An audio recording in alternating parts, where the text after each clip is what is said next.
Hi friends, welcome to DSN TET ట్రాపీ revision classes. ఈరోజు మనం 17th జూన్ 2026 మార్నింగ్ షిఫ్ట్లో వచ్చిన తెలుగు క్వశ్చన్స్ అండ్ ఆఫ్టర్నూన్లో వచ్చిన కూడా తెలుగు క్వశ్చన్స్ ఎక్స్ప్లెయిన్ చేసుకుందాము.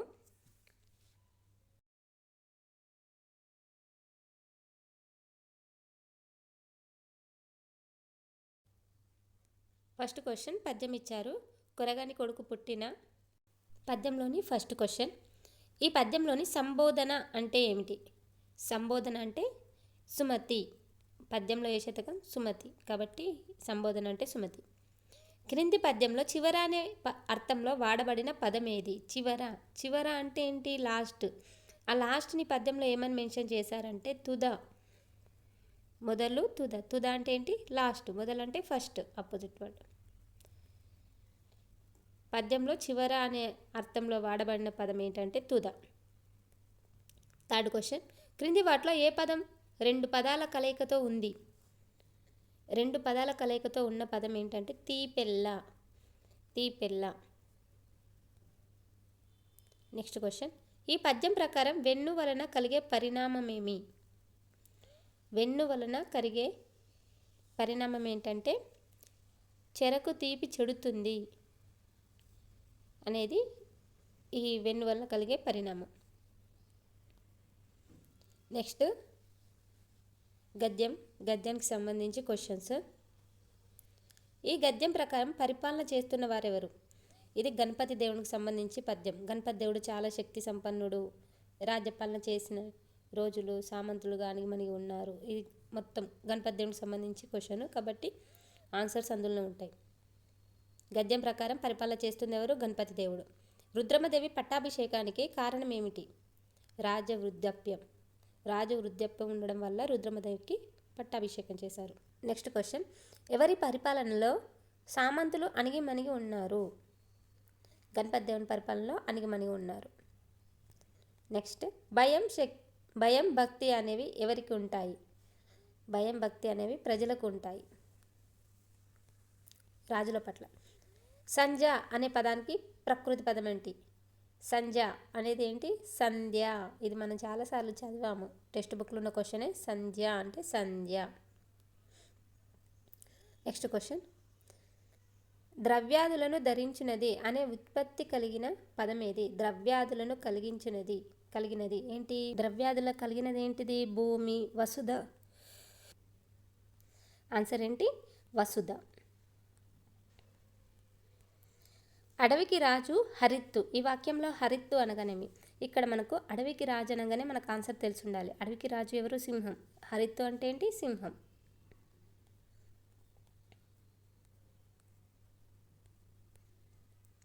సదనం, నివాసం అనే పర్యాపదాలు కలిగిన పదం. సదనం, నివాసం. దేనికి పర్యాపదాలు? ఇల్లు. తిప్పకలో ఉన్న పరుషం ఏది? తిప్పకలో ఉన్న పరుషం ఏది? సరళాలు, పరుషాలు అని. ఇక్కడ తా, పా, క మూడు పరుషాలే కాబట్టి ఇక్కడ మనకు యాడ్ స్కోర్ అనేది వస్తుంది.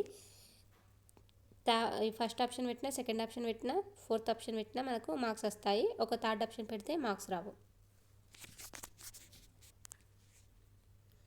రమణి పాట గంగా ప్రవాహమై సాగింది. ఈ వాక్యంలో స్త్రీలింగం పదం కానిదేది?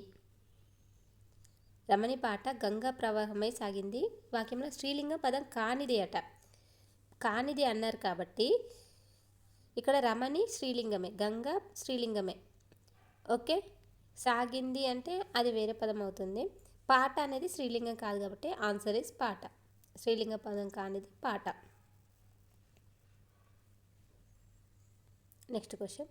ఓయి అనేది ఓయి, ఓరి, ఓసి ఇదేంటి? సంబోధన ప్రథమ విభక్తి. మనం విభక్తి ప్రత్యయాలు వచ్చేటప్పుడు చాలాసార్లు ఎక్స్ప్లెయిన్ చేసుకున్నాము. ఓకే. కింది వాటిలో అవ్యయం ఏది? అవ్యయం అంటే ఏంటి? లింగ వచన విభక్తి లేనివి అవ్యయం అని చెప్పాను. ఇక్కడ చూడండి, బామ్మ, బొమ్మ, కొమ్మ ఇవి కాదు. అమ్మో, అయ్యో ఇట్లా ఆశ్చర్యానికి గురి చేసేటి అవ్యయం. ఆన్సర్ ఇస్ అమ్మో. ముగ్ధ అనే పదంలో ద్విత్వక్షర ధ్వని. అసలు ద్విత్వక్షరం అంటే ఏంటిది? ఒక హల్లుకి అదే హల్లు ఒత్తుగా చేరితే దాన్ని ద్విత్వాక్షరం అంటారు. ఇక్కడ ఎగ్జాంపుల్ అక్క ఉంది. కాకి కావత్తు, నక్క కాకి కావత్తు, ఇక్కడ చుక్క కాకి కావత్తు. ఇక్కడ ఒక హల్లుకి అదే హల్లు ఒత్తుగా చేరింది కాబట్టి దాన్ని ద్విత్వాక్షరం అంటారు. కానీ ఇక్కడ ఏమి ఇచ్చారు? మూగా, ఇక్కడ గాకి దావొత్తుంది కాబట్టి ఇందులో ద్విత్వాక్షర ధ్వని లేదు. Answer is 4. అర్థవంతములైన రెండు పదాలు కలిసి కొత్త పదంగా ఏర్పడడాన్ని ఏమంటారు? అర్థవంతమైన రెండు పదాలు కలిసి కొత్త పదంగా ఏర్పడడాన్ని సమాసం అంటారు. ప్రతిసారి డెఫినేషన్స్ ఇస్తున్నారు, ఖచ్చితంగా చూసుకోండి. సంధి అంటే ఏంటి, సమాసం అంటే ఏంటి అని. పొట్లపల్లి రామారావు జన్మించిన గ్రామం ఏది? తాటికాయల గ్రామం. బసవ పురాణం రచించిన వారెవరు? ఇది అందరికీ తెలుసు, పాల్కురికి సోమనాథుడు. నారాయణ అనే మకుటం కలిగిన శతకం ఏది? ఏంటిది నారాయణ మకుటం కలిగిన శతకం? నారాయణ శతకమే. నారాయణ శతకానికి నారాయణ మకుటం. రాసింది ఎవరు? పోతన. గొల్లసుద్దులు అనేది ఏ రూపం? గొల్లసుద్దులు అనేది జానకళ రూపం, జానపద కళారూపం. Option 1 is correct. భాగవతం అన్న యక్షగానం అన్న రెండు ఒకటే. ఈ వాక్యం సరైందే. భాగవతులన్నా యక్షగానులన్నా ఒకటే. మొట్టమొదటిసారి తెలంగాణలో ఏ గ్రామంలో బొగ్గు బయటపడింది? బొగ్గు బయటపడింది అని అన్నారు. అంటే బొగ్గు ఎక్కువ ఉన్నది కాదు, ఎక్కువ ఎప్పుడు బయటపడింది అని. ఇల్లందులో. ప్రాథమిక స్థాయి తెలుగు భాషా బోధనకు అనుకూలమైన ఇతివృత్తం. ప్రాథమిక స్థాయి తెలుగు భాషా బోధనకు అనుకూలమైన ఇతివృత్తం. అంతర్జాతీయ సంబంధాలు, ప్రపంచ శాతి, సంస్కృతి, కళలు, కుటుంబం. ప్రాథమిక స్థాయి కాబట్టి 1 to 5th వాళ్ళకి ఫస్ట్ మన ఇంట్లో వాటి గురించి తెలియాలి కాబట్టి ఇక్కడ ఇతివృత్తం ఏమని ఇచ్చారంటే కుటుంబం. ఉత్తమ తెలుగు భాషా బోధన తరగతి గదిని గుర్తించండి. ఉత్తమ తెలుగు భాషా బోధన తరగతి గది ఎలా ఉండాలి? ఉపాధ్యాయుడు ఇచ్చిన అంశం మీద విద్యార్థులు జట్లుగా ఏర్పడి చర్చలు నిర్వహించే విధంగా ఉండాలి. Second option is correct. ఇక్కడ చూడండి, ఫస్ట్ ఆప్షన్ విద్యార్థులు మౌనపఠనంలో నిమగ్నమై నిశ్శబ్దంగా కాలాంశం ముగిసే వరకు గడపడం. వాళ్ళు నిమగ్నంగా సైలెంట్గా ఉంటే ఎందుకు? వాళ్ళు నేర్చుకునేది ఏ విధంగా యూజ్ అవుతుంది? కాబట్టి ఉపాధ్యాయుడు ఇచ్చిన అంశం మీద విద్యార్థులు జట్లుగా ఏర్పడి చర్చలు అంటే డిస్కషన్ ఉంటే ఒకరి ఆలోచన ఇంకొకరికి ఆలోచన, కొత్త ఆలోచన వస్తుంది. థర్డ్ ఆప్షన్ చూడండి, ఉపాధ్యాయుడు నల్లబల్ల మీద రాసే అంశాలను విద్యార్థులు కాలాంశం ముగిసే వరకు రాసుకోవాలి. ఇలా రాసుకుంటూ ఉంటే వాళ్ళు ఎప్పుడు నేర్చుకుంటారు? కాబట్టి ఇది కూడా రాదు. ఉపాధ్యాయుడు కాలాంశం మొత్తం పాఠాన్ని చదివి వినిపించడం. ఉపాధ్యాయుడు పాఠం చదివి వినిపిస్తే వాళ్ళు ఎప్పుడు నేర్చుకుంటారు పిల్లలు? ఒకసారి రాయడము, ఒకసారి చదవడము. ఇలా ఆప్షన్స్ ఉంటే కుదరదు. కాబట్టి విద్యార్థులే జట్లుగా కూర్చోబెట్టి వాళ్ళ ఐడియాస్ షేర్ చేసుకోవడం వల్ల ఎక్కువ నాలెడ్జ్ ఇంప్రూవ్ అవుతుంది. ఒకే అంశం అంటే డిస్కషన్ అంటే ముచ్చట్లు కాదు. ఒక అంశం మీద విద్యార్థులను జట్లుగా ఏర్పడి నిర్వహించడం వల్ల ఆ అంశం మీద ఇంకా ఎక్కువ గ్రిప్ వస్తుంది. కాబట్టి సెకండ్ ఆన్సర్ ఈస్ కరెక్ట్. మన భారతదేశంలో కృత్యాధార పద్ధతిని మొదట ప్రస్తావించిన committee A committee? Answer is Eshwari Bai Patel committee. సంస్థాగత ప్రణాళిక ముఖ్య లక్షణాల్లో సరైన వాటిని గుర్తించండి. పాఠశాలకు సమాజానికి మధ్య సన్నిహిత సంబంధం ఏర్పరచడం. ఇదేంటిది? ఎస్ఎంసి. పాఠశాల సంస్థాగత ప్రణాళికలో పాఠశాలకు సమాజానికి మధ్య సన్నిహిత సంబంధం ఏర్పరచడం, పాఠశాలకు అవసరమైన ఆర్థిక మానవ శక్తి వనరులను సేకరించి సద్వినియోగం చేయడం, పాఠశాల నిర్వహణలో ప్రజాస్వామ్య విలువలను పాటించడం, గ్రామ ప్రజల ఉపాధ్యాయుల ప్రయోజనాల పరిరక్షణ. ఆప్షన్ డి ఆన్సర్ లేదు. 1, 2, 3 is correct answer. Next question, కేవలం శ్రవ్య బోధనోపకరణాలు. శ్రవ్య బోధనోపకరణాలు అంటే ఓన్లీ వినేటియే, చూసేటి కాదు.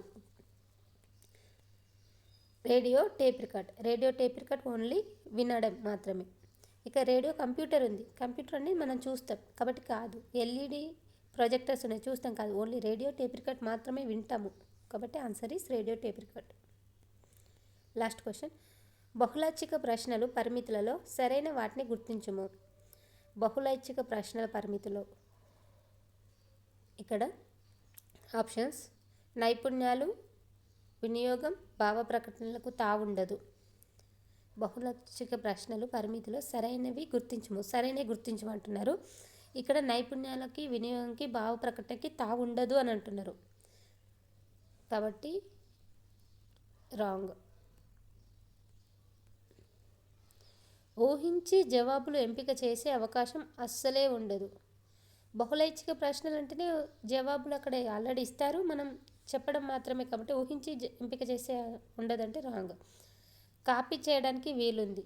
అవును, బహుళైచ్ఛిక ప్రశ్నలు కాబట్టి ఏబీసీలు మాత్రమే ఇట్లా ఏబీసీ మాత్రమే పెట్టడం ఉంటుంది కాబట్టి కాపీ చేయడానికి వీలుంటుంది. ఎస్. గుడ్డిగా గుర్తించే వీలుంది. యాంత్రిక పునఃస్మరణకు తావుంది. Answer C and D is correct answer.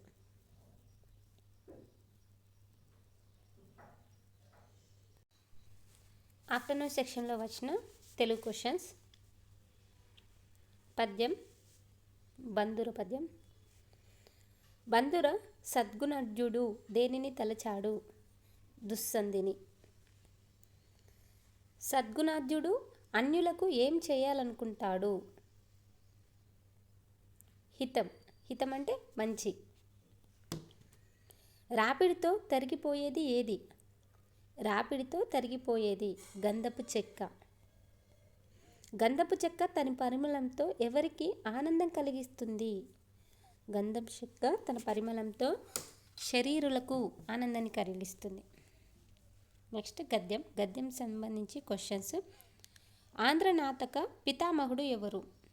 Andhra నాటక పితామహుడు ధర్మవరం రామకృష్ణమాచార్యులు. Answer is Dharmavaram Ramakrishnamacharyulu. కందుకూరి రాసిన నాటకం పేరు? కందుకూరి రాసిన నాటకం పేరేంటి? వ్యవహార ధర్మబోధిని. నెక్స్ట్, వ్యవహార భాషలో వెలువడిన తొలి నాటకం ఏది? వ్యవహారిక భాషలో కన్యాశుల్కం. వ్యవహారిక భాషగా పితామహుడు ఎవరు? గిడుగు రామ్మూర్తి. అతను రాసింది ఏంటి? కన్యాశుల్కం. తెలంగాణ నుండి వచ్చిన తొలి నాటకం ఏది? తెలంగాణ నుండి వచ్చిన తొలి నాటకం కనకతార. ఓకే, పద్యానికి సంబంధించిన క్వశ్చన్స్ కంప్లీట్ అయినండి. నెక్స్ట్, జలధరం ఏ సమాసం? జలధరం ద్వితీయ తత్పురుష. జలమును ధరించినది జలధరం కాబట్టి ద్వితీయ తత్పురుష. Answer is 1. Next question. ప్రతి పాదంలో ఒక సూర్యగణం, 2 ఇంద్రగణాలు, 2 సూర్యగణాలు వచ్చే పద్యం. ఇక్కడ చూడండి, ఒక సూర్యగణం, 2 ఇంద్రగణాలు, 2 సూర్యగణాలు. ఒక సూర్యగణం, 2 ఇంద్రగణాలు, 2 సూర్యగణాలు వచ్చేటేంటి? తేటగీతి. అన్వస్త్రం పదాన్ని విడదీయండి. అణు ప్లస్ అస్త్రం. అన్వస్త్రం, అణు, హల్లుల జంట అర్థభేదంతో అవ్యవధానంగా వచ్చే అలంకారం. ఆన్సర్ ఈస్ చేకానుప్రాస అలంకారం. ఇట్లా మాట్లాడే భాష, బడిలో చదివే భాష వేరు వేరు. ఇది ఏ వాక్యం?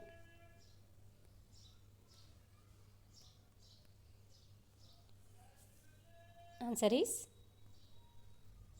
సంయుక్త వాక్యం. కేదరం పదానికి అర్థం. కేదరం అంటే పొలం. సవ్వడి శబ్దం పర్యాపదాలు గల పదం. సవ్వడి శబ్దం ఏమంటారు? క్వనం. క్వనం అంటే శబ్దం. ఆన్సర్ ఈస్ క్వనం 2. నెక్స్ట్, కేసరి పదానికి నానార్థాలు. కేసరి, ఇంతకుముందు షిఫ్ట్లోనేమో కేసరి పదానికి అర్థం అడిగారు, సింహం. ఇక్కడ నానార్థాలు అడుగుతున్నారు. చూడండి, కేసరి ఇంపార్టెంట్. సింహం శ్రేష్ఠుడు. కలమునందు పుట్టినవాడు ఎవరు? నీరజబౌడు. కలమునందు పుట్టినవాడు నీరజబౌడు. వ్యుత్పత్తి అర్థం. జాగి పదానికి అర్థం. ఈ క్వశ్చన్కి ఆన్సర్ యాడ్ అవుతుందండి, ఒకసారి చెక్ చేసుకోండి. 48 క్వశ్చన్. మంజీర నాదాలు గేయ కావ్యాన్ని రచించిన కవి. మంజీర నాదాలు ఎవరు? వేముగంటి నరసింహాచార్యులు. తెలుగులో మణిప్రవాళ శైలిని వాడిన తొలి కవి. తెలుగులో మణిప్రవాళ శైలి వాడిన తొలి కవి ఎవరు? సోమన. పాల్కూరికి సోమనాథుడు. ప్రతి పద్య చమత్కార చనుడుగా పేరుగాంచిన కవి ఎవరు? ఆన్సర్ ఈస్ చేమకూర వెంకట కవి. నెక్స్ట్ క్వశ్చన్, తెలుగులో కాకతీయ పత్రికను నడిపిన వారు. ఇది చాలాసార్లు వచ్చింది, ప్రీవియస్లో కూడా పివి నరసింహారావు గురించి వచ్చింది. తెలుగులో కాకతీయ పత్రిక నడిపిన వారు పివి నరసింహారావు.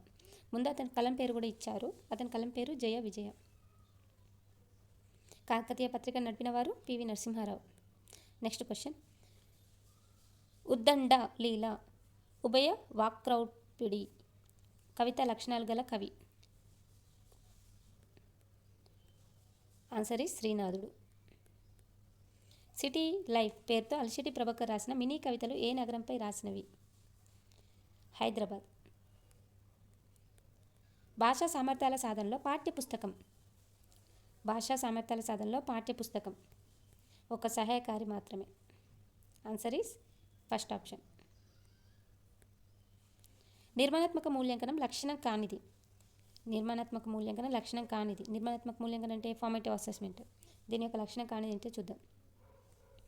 లోపల నిర్ధారణ మరియు పరిహార సంబంధమైనది. అవును, అంటే ఇది కానిది అడిగారు కాబట్టి సరళమైన మూల్యాంకన స్వరూపం. ఆచరణ సాధ్యమైన పరిపుష్టి. విద్యా సంవత్సరం చివరలో మాత్రమే నిర్వహించబడుతుంది. చివరలో నిర్వహించేది ఏంటిది?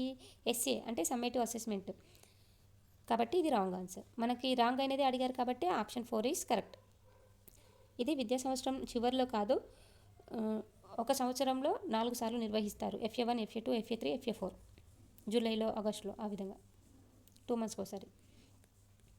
నెక్స్ట్ క్వశ్చన్, విద్యార్థుల లేఖన నైపుణ్యాన్ని పెంపొందించడానికి ఉత్తమ కృత్యం ఏది? లేఖన నైపుణ్యాలు. లేఖనం అంటే నీట్గా రాయడానికి. నీట్గా రాయడానికి ఏ విధంగా వాళ్ళని ప్రోత్సహిస్తామంటే వాళ్ళని స్వేచ్ఛగా రాయడానికి ప్రోత్సహించాలి. లేఖన నైపుణ్యానికి పెంపొందించే ఉత్తమ కృత్యం ఏంటంటే స్వేచ్ఛా రచన. వాళ్ళని ఫ్రీగా రాయమనడం. భాషా ప్రయోగశాల ప్రధానంగా దీనికి ఉపయోగపడుతుంది. భాషా ప్రయోగశాల దేనికి అంటే ఉచ్చారణకు, భాష నేర్చుకోవడానికి, ఉచ్చారణ అభివృద్ధికి ఉపయోగపడుతుంది.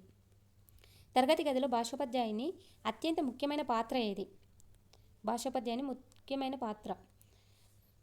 పిల్లలు భాషను సమర్థవంతంగా ఉపయోగించే సామర్థ్యాన్ని పెంపొందించడం భాషోపాధ్యాయుని ముఖ్య లక్షణం. విద్యార్థులకు వ్యాకరణాన్ని పఠనం మరియు రచనల ద్వారా పరోక్షంగా అక్కడక్కడే సందర్భానుసారంగా నేర్పించే బోధన పద్ధతిని గుర్తించండి. అంటే వ్యాకరణాంశాలని, పఠనం, రచనలను పరోక్షంగా అక్కడక్కడే సందర్భానుసారంగా నేర్పించే బోధన పద్ధతిని భాషా సంసర్గ పద్ధతి అని అంటారు. Okay, option 1 is correct.